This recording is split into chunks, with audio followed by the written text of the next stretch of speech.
们说到中方最近真的是拼命在做外交，特别是他们即将要举办一个夏季的达沃斯论坛，这一回邀请了很多人来，包括了他纽西兰的总理希金斯，昨天见到了习近平，晚上两个人相见之后呢，开始握手把手言欢，强调发展是他们的第一要务。纽方呢也讲了，他们其实呢非常重视对华的经贸关系以及对华关系。这一次呢就带了大批的经贸代表团一起来，希望寻找的就是更多的合作机遇。因为呢必须知道，他这些代表团有将近30人哦，各个行业都有。然后呢还包括了旅游部长，这一些就是希望能够好好来拓展业务的。那中方这边当然也讲啦，有机会可以合作，我们希望加强合作。而且呢，在昨天白天的时候，其实希金斯呢还特别跑到超市里头去吃什么？吃他们自己纽西兰出口的奇异果。他也很触鼻，很有趣耶。他说：“哎呀，跟我们家乡的一样好吃啊！当然啊，就从你们纽西兰出口的，不然呢？啊，而且呢很可爱，他去买了熊猫公仔。但是呢，也有人说，这中纽关系真的就是非常的通畅吗？还是当中也是有一些需要沟通的事项？好，毕竟纽澳一般来说，大家都觉得他们跟英美比较近。这一回呢，说双方的外长见面的时候，真的有被秦刚给训斥1个小时吗？纽西兰的外长的说法，他是说我们是直率有力的对话，所以呢，他觉得这叫做热烈的讨论。那其实过往我们就看到了，布林肯跟秦刚两个人在会面的时候，是不是谈了5个半小时，也说对话坦诚？好，现在看起来就是什么？中方在做外交，基本上呢，已经开始有不同的逻辑跟不同的方式了，就是有什么讲什么，而且很直接的告诉你，我现在要做什么。这已经变成了他们一个现在外交的定海神针了。而其实呢，这一回不是只有纽西兰的人来，还包括什么？还包括越南总理范明政。现在呢，他其实在跟习近平见面的时候，强调的是这么一件事情，叫做反脱钩断裂，同时强调他们愿意来支持中国加入 CPTPP， 而且呢，两方的军事高层也有沟通。好，这个沟通呢，大家就觉得特别重要了。为什么？原因是因为我们不是讲吗？说这个美国航母雷根号不是才刚刚来到这附近，那到底有没有可能是有另外的一些交流啊，或者是另外的一些想法啦？现在军事专家宋中平就说了，这一次中越防长的会晤，就是对于这件事情所造成的负面影响的论调一个最直接的回应。那你会问，所以呢，南太平洋的来了啊，南海这一边也来了，南亚的也来了，那以色列现在是下一个开始往这个西边这边走咯。以色列的媒体内说，内塔尼亚胡自己已经证实了，他即将要访问中国。好，同时呢，他也强调内塔尼亚胡说的，美方有一直在了解他的计划，而他们两方的军事情报合作都是历史以来的最高水平，强调美国永远是我们主要盟友。要去中方之前，先跟美国说，你还是我的主要盟友啦，是不是代表其实他想要发展他自己的外交关系，但是安一下美国心，我们不会选边站啦。这一场很多人来的夏季达沃斯论坛，李强呢，他在发表谈话的时候，特别给大家一个安心丸。他讲什么定心丸啦？他说，因为我们现在的 GDP。在目前确实经济上面有很多人对于中国在疫后的经济发展有很多不同的数字，他强调 GDP 保5这件事情它是可以达标的，能够增5，而同时呢他也说了他们第2季的增速是快于第1季的，所以他觉得达到5%的增长率不会有问题。而且呢，他也说去风险化这么一件事情，强调了产业上头有风险就不能有组织啊，由政府说了算，企业啊才是有发言权的人，因为他们才是在里头的人，他们才知道到底发生什么事情的人。要去风险化不去风险化，企业说了算，组织政府不应该越俎代庖。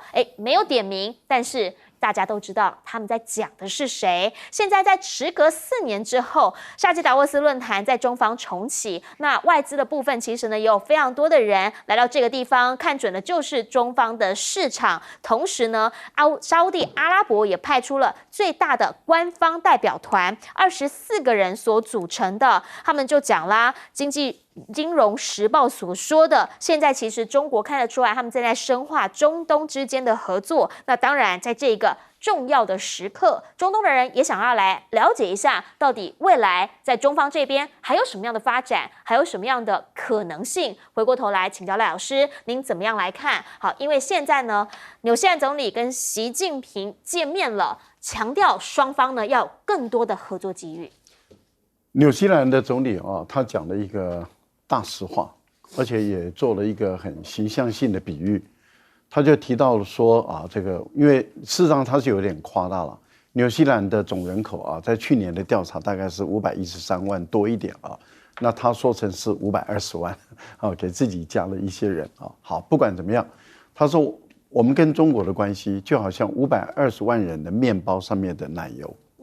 其实这句话的意思就是说，没有中国，纽西兰可以过小康的生活，没有问题。但是有了中国，纽西兰才有办法富裕，才能够过上好日子，也就是才会有48000多人均收入这么的高。那原因在哪里？就是因为它每一年从中国这边的贸易额都大概是200多亿美元左右，这么的多。那对于纽西兰来讲，他要不要像过去一样追随美国，从川普一直到拜登，追随美国去跟中国大陆对抗？其实纽西兰是比较保持的一个距离。但是呢，在前一任的总理有一段时间走歪了走歪了以后，可能在美国的压力下，他又倒向美国，对中国大陆就有不礼貌的行为，所以秦刚才会直接跟纽西兰讲就是说国与国之间是要相互尊重的。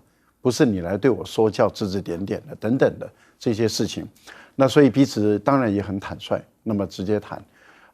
很明显的看得出来，纽西兰他这次这一届的政府，他是比较决心，已经比较强硬了，就是要改善跟中国的关系那这样的话会刺激到澳大利亚，因为澳大利亚的总理现在还在苦巴巴的在等待中国的邀请。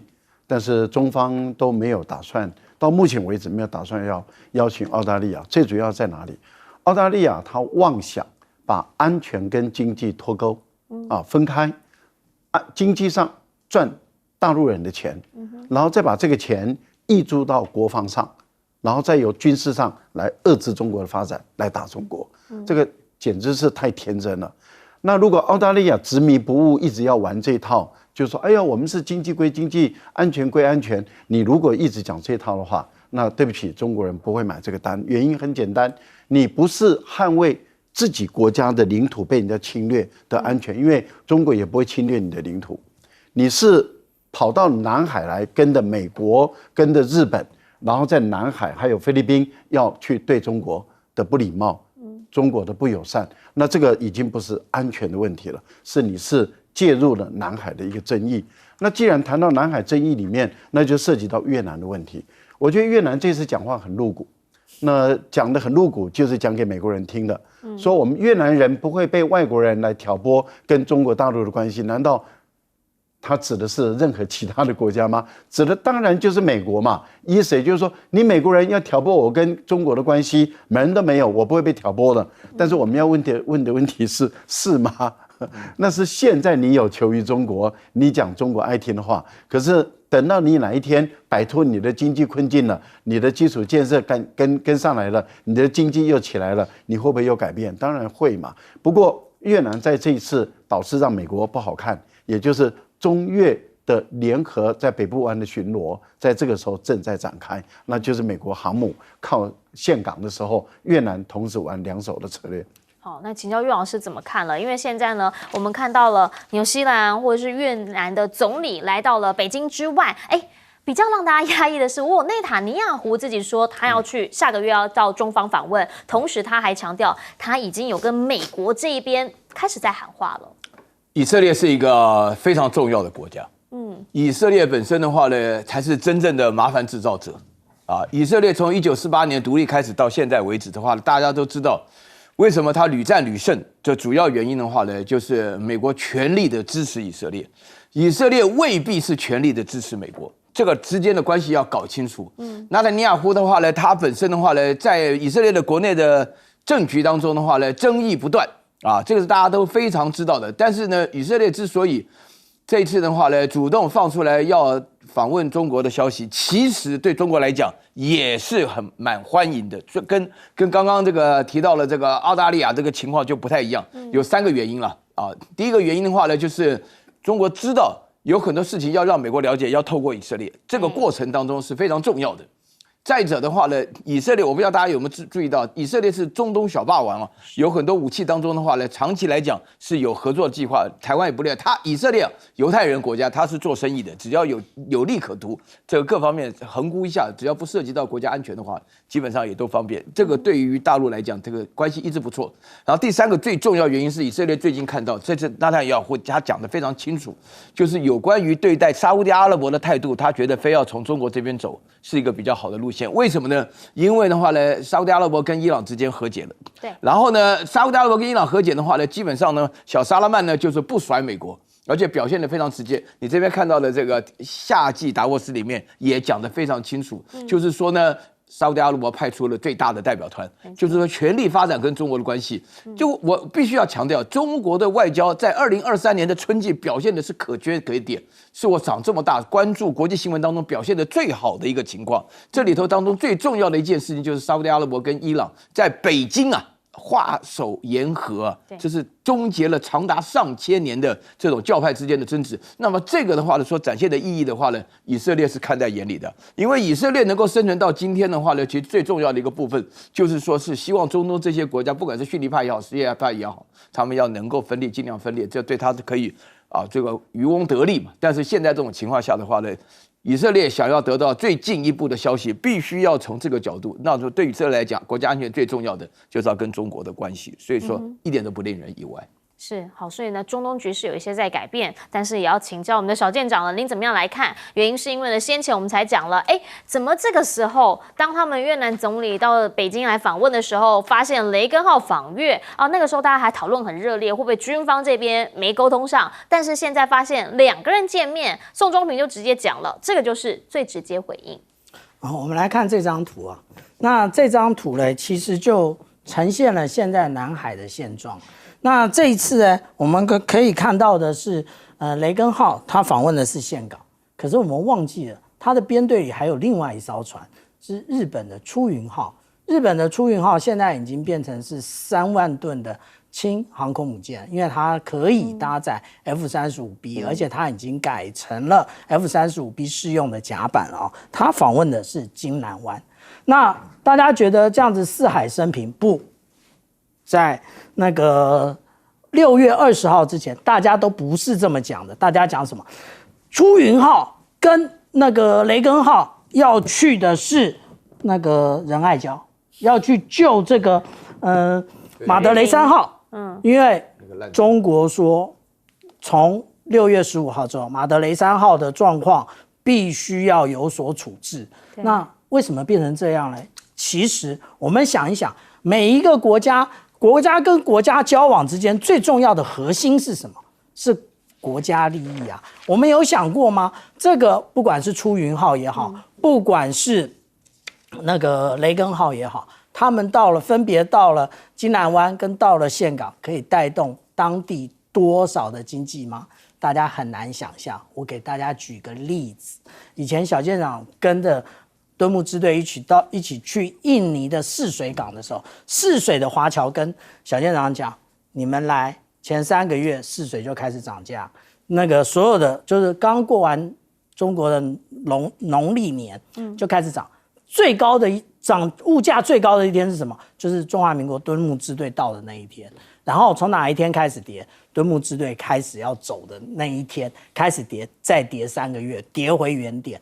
你就知道一个敦睦舰队，我们的敦睦舰队不到1000人哦，可是美国的航空母舰的打击群，就航空母舰本身5000人，你想想看它的那个购买力有多么的可怕。那接下来我们回到纽西兰的问题啊，我们有想过 AUKUS 这个英国、美国、澳洲他们形成的一个联盟，为什么里面独缺了一个也在南太平洋的纽西兰呢？为什么？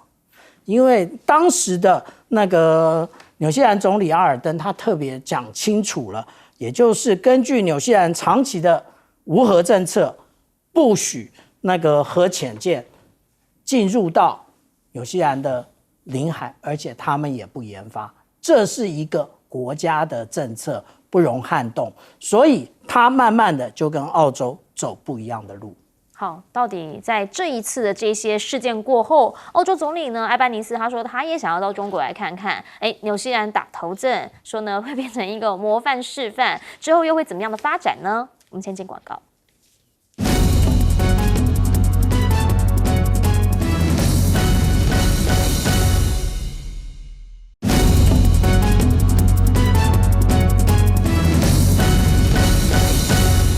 好，我们来看到的是这件事情现在到底发展到什么地步了？好，原因是因为瓦格纳的兵变啊，现在就在讲了嘛，说拜登跟我没有关系，但是呢，这个人出来，拉夫罗夫他们的外长，俄罗斯外长说，拜托，怎么会没关系呢？因为他们现在在调查的是谁？是西方的间谍机构，到底有没有插一脚？而且呢，他还说，我跟你保证，我们已经有头绪了。他们自己的禁卫军总司令则说，不排除西方国家涉入其中的可能性。好，那如果是这样的话，到底美方现在是什么样一个态度？美方的立场是什么？最新国务院发言人说，他们希望引渡普里格金到美国去，甚至呢，为什么？因为他说我们也有案子要查，到底你跟我们2016大选时候的通俄门有没有关系？那我们基本上呢是签有引渡条约的国家，所以我们希望把他带到美国来，将他给起诉。那到底把他抓去要做什么呢？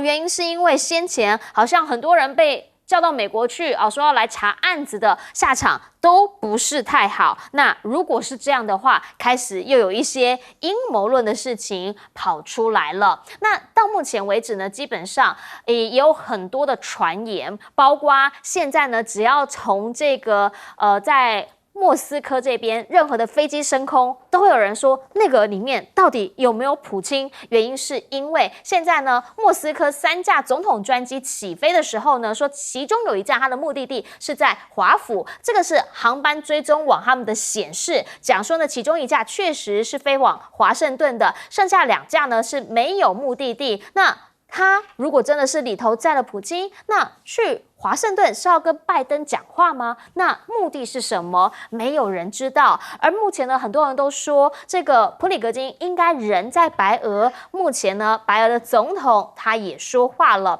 他说当时其实我打这通关键的电话，打给这个普里格金，我是干嘛？我是要帮忙求情的。说呢，他其实除了打给普里格金之外，叫他回来说我帮你说情，也打给了普京，讲说呢，他有要叫普京不要动手。那你看看他讲啦，那个时候他已经处于半疯狂的状况之下了，甚至讲的脏话呢不能讲的已经比平常多了10倍了，还告诉他精神状况真的不是太好。然后呢，他就讲啦，说这一个过程当中，他有建议普京不要来镇杀，或者是不要伤害这一些叛乱分子。好，那如果是这样的话，现在人应该在白俄的普里格金目前的状态，我们应该要如何来理解？原因是因为其实呢，俄罗斯的国防部也说了，说呢，我们每一年是有付他们钱的，我们付了瓦格纳600亿。那如果是这样的话呢，到目前为止，基本上他们也都有赚钱啊，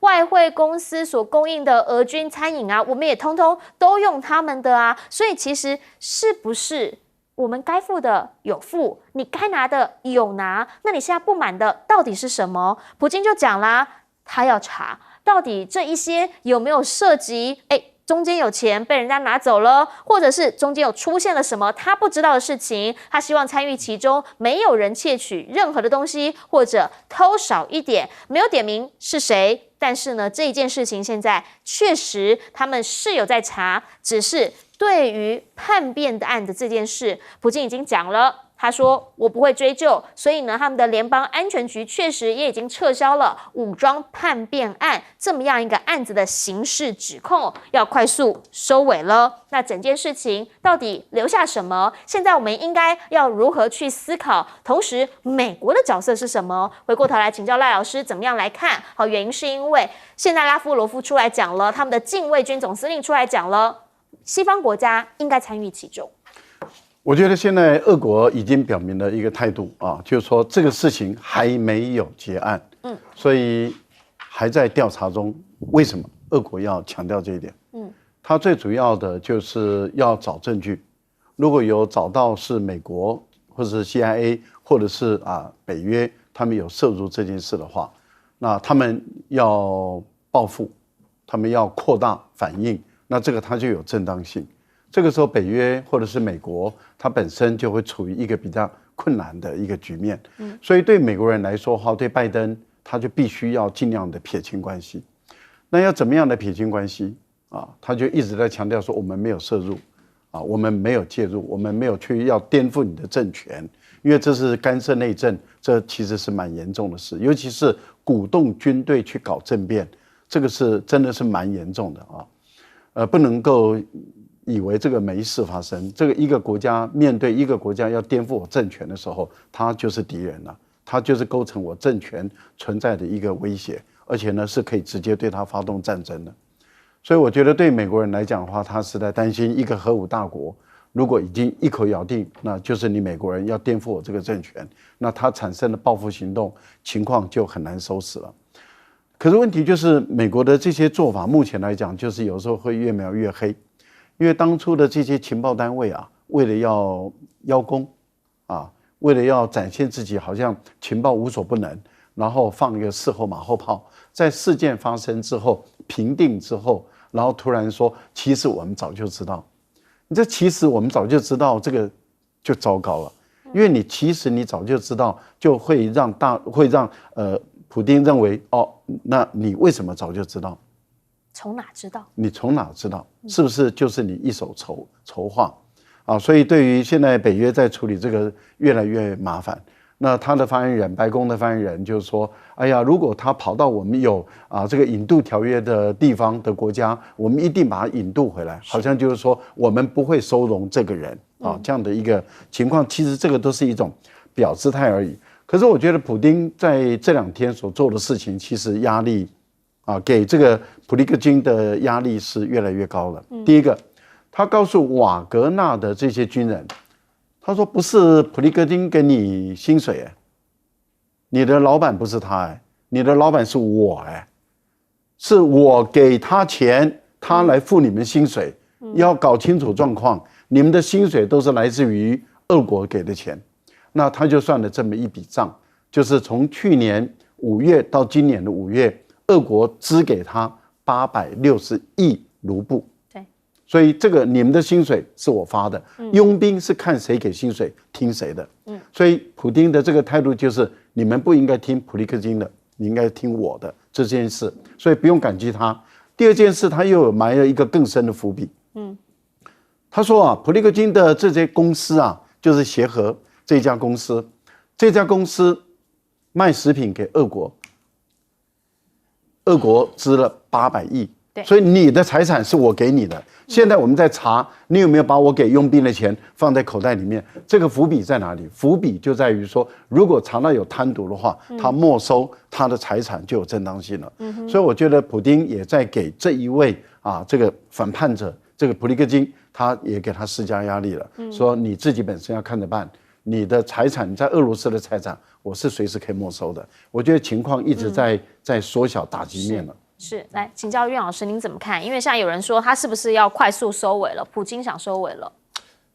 我觉得这件事情，我看到的消息面当中就是我从来没有见过这么极端的2种完全不同的想法。一个的话呢，就是认为说是这个这个普利戈金他这个本身的一个叛变呢，就并不是真的要叛变，是一个自杀式的行为，他自己也知道，所以说是这个卢卡申科也讲了，他就是半疯狂的一个状态。另外一个的话呢，就是缝缝插针了，我们这边的《自由时报》讲跟那个美国的讲法口径是一致的，就是他的确是个叛变，然后普京本身的权威受到了很大的挑战。那我觉得的话呢，我根据事实面来讲几个重要的现象哈。第一个的话呢，很明显的就是这个俄罗斯跟乌克兰之间的话呢，特殊军事行动的话呢，一开始借的是车臣的部队，也算是雇佣军了。然后现在的瓦格纳的话也是雇佣军，很明显的正规部队。现在的话呢，到了要整治的时候了啊，我觉得表现出来说是普丁的话呢，权限反而是集中加大了。但是这场战争的话呢，恐怕就是要正式开打了啊，这是第一点。第二点的话呢，普利戈金呢，他现在人呢的确在白俄罗斯。白俄罗斯呢，这个卢卡申科的，你知道卢卡申科在位多久了吗？啊，卢卡在位都快30年了。卢卡申科的本身的这个地位啊，各方面没有这么重要。他这个能够斡旋不到1天的时间，这整个这个叛乱的时间不到24小时就结束，也说等于说他替自己做了一个广告。因为我们都知道白俄罗斯的整个体制到目前为止还是用前苏联的制度，在这种情况下的话，今天是替卢卡申科做了一个非常重要的广告。所以说呢，普京话呢也是顺水推舟啊，这是第二个重点，就是说他现在的话呢，这个叛变是结束了，然后第三点的话呢，我觉得一个非常重要现象就是西方的话呢，本来是感觉上这是有机会，我今天甚至听出来说，普利戈金是因为美国 CIA 给他钱，所以制造这个消息，现在拿过钱以后马上就投降了。这种什么样的消息，我跟你讲啊，大家要了解。读新闻当中要有起码的判断力，否则你就不要读啊。有这个判断力的话，你就要针对事实面来说话，因为你要详细讲到说实际上的情况是怎么样，没有人知道。而且瓦格纳的部队本身来讲的话呢，是用所有的原来的话呢征召的这种雇佣兵的方式，包含犯人在内，所以在巴赫穆特他们打得很好啊。这个不是钱的问题啊，不要命的仗谁敢打啊？开玩笑，不是钱的问题啊。是，来小舰长。我们这样讲啊，也就是说，其实我们从俄乌战争上面看到了什么？我们其实看到了一个完整的代理人战争。我们看到了乌克兰在代理的是美国，那俄国它真正的它有派出它的那个临时增援来的这些部队吗？没有，这些部队都在后面，前面就是瓦格纳。那瓦格纳这些佣兵呢，其实他也是代理人。那他其实就是跟刚刚岳老师讲的一样，他就是拿钱卖命的。那拿钱卖命的，对不起，就是战场是什么样的状况，那他受到了生死存亡的时候，他要如何的应对？我们这样讲啊，我们以前都听说是前方吃紧，后方紧吃。当然，电影告诉我们，大炮一响，黄金万两。现在看来也的确是如此啊，所以才造成这样的一个影响。但是话说回来啊，也就是巴赫姆特。他这一场仗打得漂不漂亮？漂亮啊！为什么这么说？前面虽然像是绞肉机一样，后来那个我们刚刚讲到的，普里戈金他讲什么？我们要撤退了，我们要撤退了。他前脚说撤退，早上说撤退，晚上嘞，白磷弹打的巴赫姆特没有一个地方是黑暗的。那当然，使用白磷弹是不人道的，但是这就是一场作战的一个标准模式。我们常常讲说，当敌人不明不白、莫名其妙的那个撤退的时候，我们都要想想里面是不是有埋伏，是不是有陷阱。然后以现在的话讲，也就是是不是有核生化的可能呢？那这一个状况，事实上在巴赫姆特就发生了。那我们现在来想一想啊，这个。我前几天有讲过这件事情，也就是作战的核心的意志有多么重要，也就是为何而战，为谁而战有多么的重要。我们现在开了，就像我们第一节所讲的，我们开了这么多的空头支票给我们的年轻一辈的学子，告诉他们你们念3年就好了，告诉他们你们可以拿到多少的那个薪水，比以前的那个当大头兵的多得多。可是你有告诉他们，你们要去守的位置就是第一个打击最重要的打击的那个目标吗？你有讲清楚吗？那个时候可能我们讲到的那个后备那个真正的志愿役部队，他都还在布防，他都还没遭受到战损。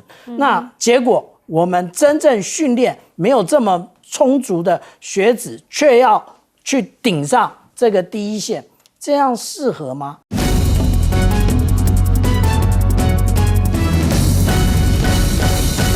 大家晚安，我是陈燕莹，欢迎来到新闻大白话。接下来这一小时国内外大小事，要您听得懂的话说给您听。现在介绍这一小时来宾，首先要介绍的是国际政治专家赖岳庆老师。主持人好，各位朋友大家好。还有前海军舰长吕礼师，大家好。以及台大哲学系教授苑举正老师。燕玲好，各位观众朋友大家好。好，一开始要先带你来看到的是这个话题，大家在讲宠物很可爱，狗狗很可爱，但是现在一而再再而三的，在政治人物的嘴巴里面讲出来，有的时候好像观感就会不太一样了。柯文哲呢继续在批民进党都是假的，甚至还呛狗都比他们善良多了啊！原因呢就是还是重启服贸这么一件事情。他说民进党就是刻意抹黑，在制造假新闻，所以呢他就会觉得狗都比他们这些造谣的人要善良的多。其实呢，在这一次的选举当中，两岸议题当然是很重要的。那我们昨天也讲啦，很多人都在问赖清德，到底你的国防、你的安全政策、你的两岸政策是什么？好，为什么？因为牵涉到要不要打仗嘛。那如果真的要打仗的话，义务役到底要不要上战场？赖清德前几天告诉我们，义务役不用上战场，但我们昨天也说啦，真的打仗的话，整个海岸线难道是海水浴场不是战场吗？今天再问赖清德的靳总，昨天的回应是我们要跟国防单位讨论一下。讲到这个回应的时候，我们就觉得很奇怪陈世凯他的发言人讲出这个话，说之后呢他们再提想法，但是到底为什么是赖清德的靳总来跟国防单位讨论？这个不是民间团体吗？不然的话呢，他现在是什么样的身份来跟国防部讨论呢？你要真的是副总统的话，为什么是副总统去讨论？那我们的三军统帅在哪里？这个怎么想都想不通啊！三军统帅已经说了，蔡英文说了，定调了，之后的义务役就是1年。那我们的教育部这边呢，也直接的讲，以后可以有一个3+1。可是问题是，大学生说3+1这样子的话，是不是就没有寒暑假啦？又或者是4年的课程真的3年修得完吗？而这个国民党立委郑丽文就直接讲了，教育部长潘文宗，这到底是不是你研究出来的？那如果是的话，你应不应该好好的说清楚原因？那不然的话，你为什么不挺直腰杆保护孩子，让他们就待在教室里面呢？其实呢，在现在我们一一的看到，在目前国军当然很常有演习，只是这是史上第一次，让大家看了心里头会开始有些思考。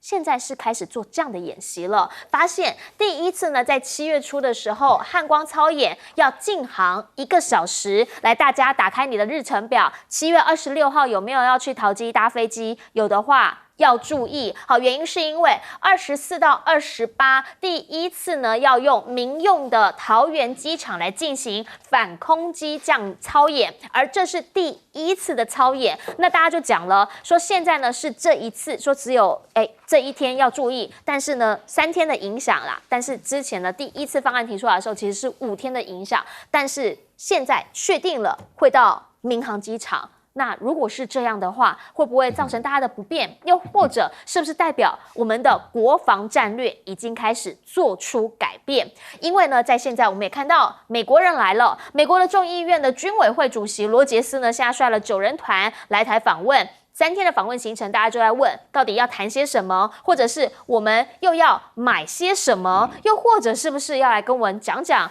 跟台湾的大选有关的事情？因为呢，先前他们已经有人先来过这边了解一下嘛，而另外呢，最近他们的这个要选总统的前美国联合大使海利呢也讲了，说中共如果侵台的话，他们就会跟他经济全面脱钩，那会让中国也蒙受严重的损害。葛莱仪两岸专家则直接说，不论是谁当总统，北京都不会终止施压的。所以呢，他们认为这件事情两岸必须要厘清，美国这边也必须要理解北京这样子的一个立场。可是对于百姓来说，大家想知道的是，我们就不能和平吗？我们就不能好好认认真真本本分分的过日子，安安全全的吗？在外海有渔民看到了这一次大军舰不是对岸的，而是来自于俄罗斯。宜兰外海这边呢，渔民傻眼了，说啊。俄罗斯也那里回来家，这边不是俄乌战争呢，地点就在外海大概26海里的地方，其实是蛮近的。大家开始在问，为什么会有这件事情的发生？国军方面呢，则讲他们到深夜11点左右找到了侦获了2艘的俄罗斯籍的护卫舰，那目前呢已经脱离我们的应变区了。你就会开始想到。中俄最近开始在整个东北亚这边有非常多的巡演，包括什么？包括了先前在东海这边有联合军演，然后呢也要开始来在日本海做军演，甚至呢在防空的部分还曾经让日韩都紧急升空，然后在绕日的部分，先前已经都不知道从头到尾绕了几周。学者说这一些动作都是针对性很强的，而且可能成为常态。那如此一来，是不是之后我们再看日本、俄国以及这个韩国这一个东北亚的动向的时候，虽然我们台湾难一些些，但这些都会变得跟我们有关系吗？台湾现在的国际局势到底是什么？回过头来要请教赖老师怎么样来看。好，因为柯文哲呢继续在骂说重启服贸这么一件事情，民进党一直做假新闻在骂他，而狗都比他们善良。重启服贸到底对台湾好还是不好？只要是好的就应该做。大家都知道，这个服务贸易协议后面的这个货物贸易协议，这个是台湾的企业界各业界里面他都想要的。不管是台湾的金融业、营建业，因为服务贸易跟我们营建有关哦。为什么？因为营建业里面需要很庞大的资金，这个资金里面除了银行要给融资以外，有很多的营造业它本身也跟保险业有关系。那保险业为什么会跟营造业有关？因为它很多的融资也是需要从这个保险业来，所以服务贸易协议对台湾来说的话，其实它会创造很多产业的一个大发展。那请问对台湾有什么不好？而且很多的台湾的民众，很多的年轻人会有更多的就业机会到大陆去工作。不管是服务贸易协议后面带来的货物贸易协议，都会把 ECFA 把它夯死了。一旦 ECFA 夯死了，那两边的这个准自由贸易协定就启用。这样的一个情形下，那就不是说我们今天在联合国所定出来的这种暂时的一个条例，因为原本的一个暂时的，也就是说我们的时间已经到了，随时都可以被任何一方解约。是，那一旦都把它充实了以后，它就成为一个两岸关系的稳定器。这个有什么不好呢？我就不太懂民进党为什么一定要阻止台湾人在过上好日子的这条路。另外有一点我更不解的就是赖清德，你要说话算话哦。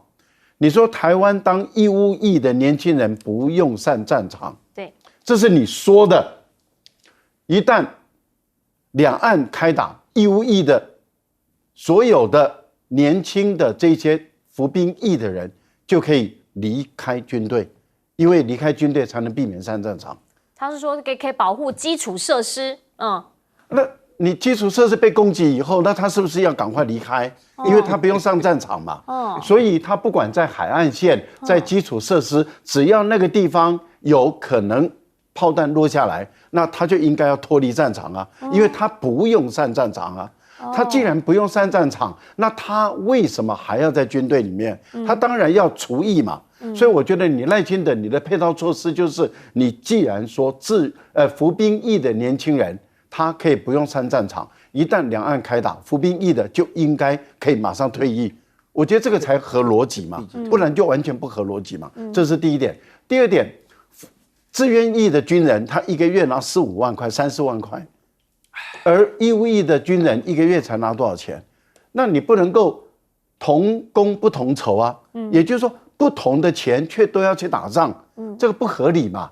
那为什么拿那么多的钱也是打仗，那拿那么少的钱也要去打仗？这个没道理啊，这不公平正义嘛。所以服义务役的兵，一旦两岸开战，可以立刻除役。我觉得你的配套措施要做出来。另外，潘文忠，我要告诉你，你的3+1啊，你要改变大学的学制，你就大胆的站出来。为什么？第一个，台湾的私立大学或者国立大学一定会跳出来跟你造反。原因很简单，我们4年的学费，你现在变成少了1年，我们少了1/4， 25%的收入，你要私立大学怎么活下去？你要国立大学怎么支撑下去？国立大学支撑都很困难，私立大学更活不下去。你要减少1/4的收入，我们的私立大学不知道该怎么办。另外，女生怎么办？女生也3年还是4年？那哪有男生读3年，女生读4年的？那这个又性别歧视哦。这个潘文忠你也要出来讲清楚。还有一点，我个人是觉得，你除非你要改学制，改1年3学期制，你要改1年3学期制，你要赶快修法呀。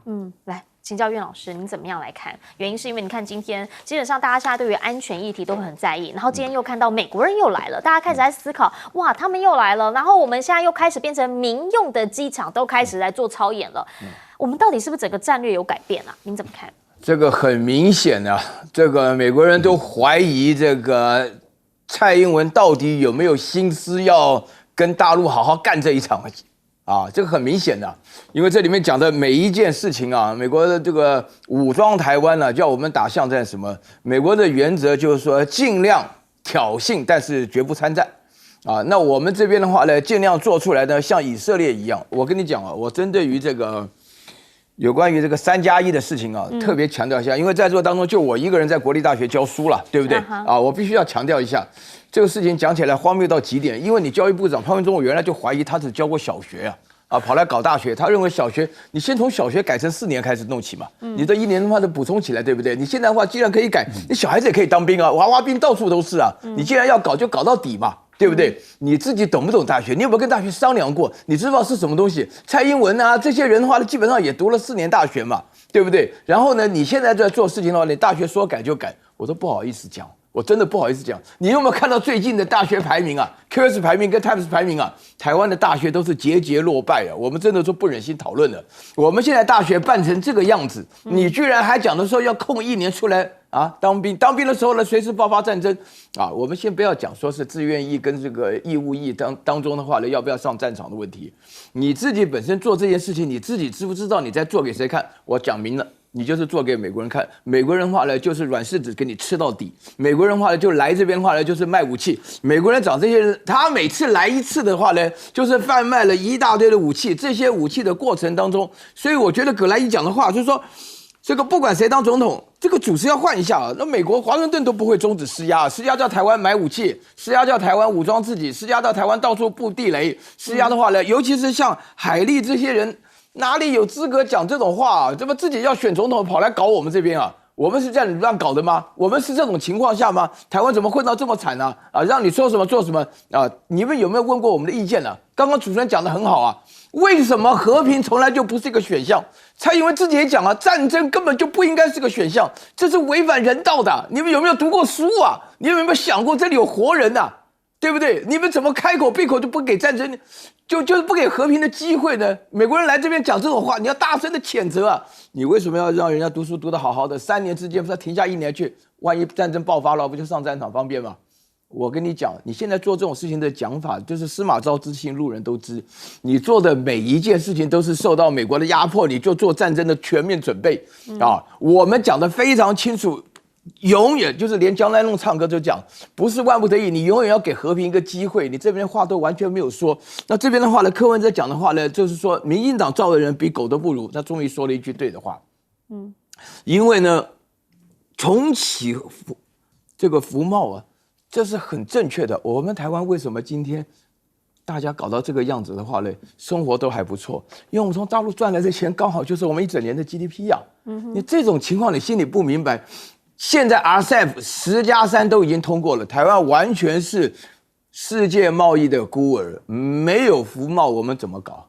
我们怎么搞啊？这个加上关税的话呢，东南亚各方面的话呢，就是10+3的情况下，台湾现在有这个机会，你不好好把握住，什么叫做重启服贸？现在的话呢是顺水推舟啊，你本来就根本就在使用的嘛，所以在这种情况下，你现在的话来讲这种话啊，好像服贸就是一个罪恶的名词一样啊，那这个真是脑袋有问题。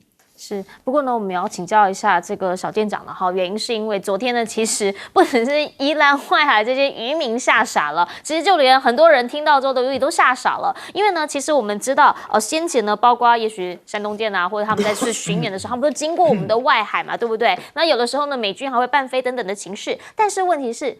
第一次吧，我们看到有俄罗斯的守护级轻型护卫舰，就在我们的外海26海里，是蛮近的地方。怎么了？发生什么事？您怎么看？其实没发生什么事，只是因为呢，我们现在一天到晚喊着抗中保台，中国跟俄罗斯连在一起，大家就觉得啊，俄罗斯来了，那我们是不是也要抗俄保台呢？这个问题，刚刚苑老师说他是国立大学的老师，那我是私立大学的学生啊，那我们必须要这样讲，你们这样子做，你们有想过学生的想法是什么呢吗？当然是没有。第一个，我们要讲我们的学生到底到哪里去了？你们教育部要不要算给大家看？我们的每一年入学的人数跟当他在18年前出生的人数为什么相差这么悬殊？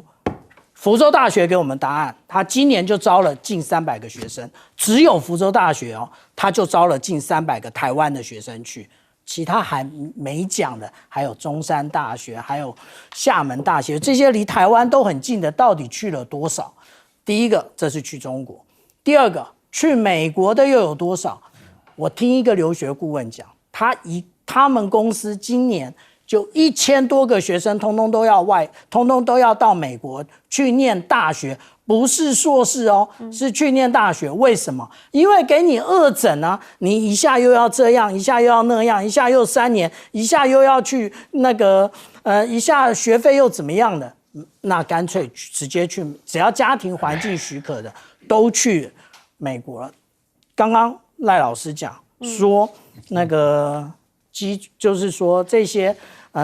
义务役的，舰长，义务役军舰上都没有义务役嘛？那如果真的说他不能上战场，不然打起来那怎么办？